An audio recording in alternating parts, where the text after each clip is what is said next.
Yes, thank you, General Saltzman, and to your family as well for joining you here today. Congratulations on your nomination, and thank you for your service. Thank you. I'd like to go back to the deterrence discussion. So the bedrock of Biden's administration, their national defense strategy is a so-called integrated deterrence. And how does this concept account for cross-domain deterrence? So holding terrestrial targets accountable and at risk to deter attack on U.S. space assets.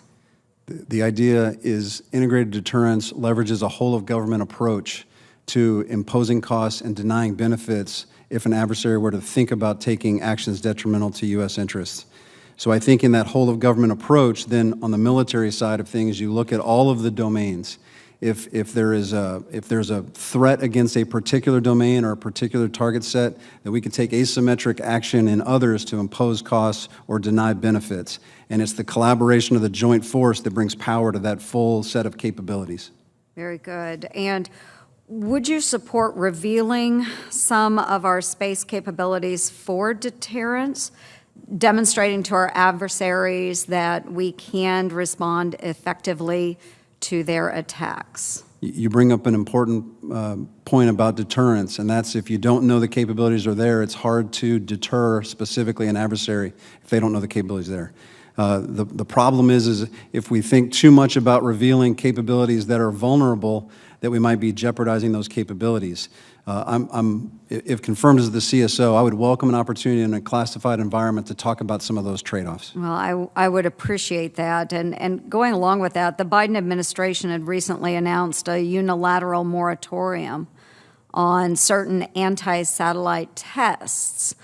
Do you believe that this self-imposed restriction will inhibit or stop China and Russia then from conducting anti-satellite tests?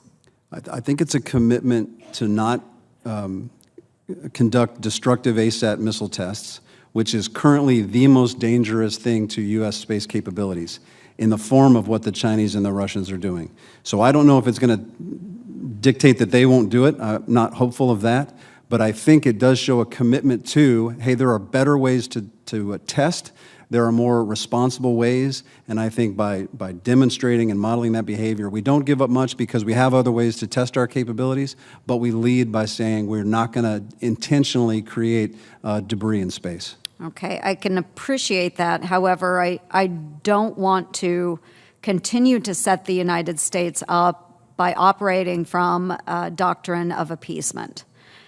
So I do think it's important that we can signal to our adversaries that we have the capabilities of destroying satellites.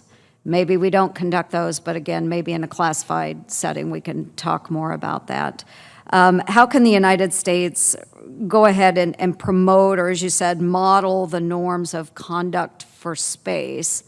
How can we do that and then encourage other countries to do the same? And if they don't, then how do we impose penalties on those countries or states that are violating them? I think as we clearly define what it means to be responsible and professional in space activities, it will put into greater relief those activities which are not responsible.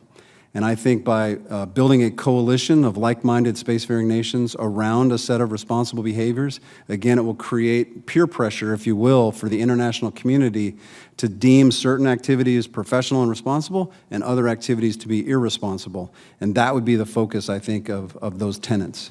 Thank you very much, General Saltzman. I look forward to supporting your confirmation, but probably the most important question, General Raymond had a daughter that attended Iowa State University. Did any of your children attend Iowa State University? Ma'am, they are proud graduates of the University of Missouri. Okay, MIZ close back enough. there. Thank you very much, sir.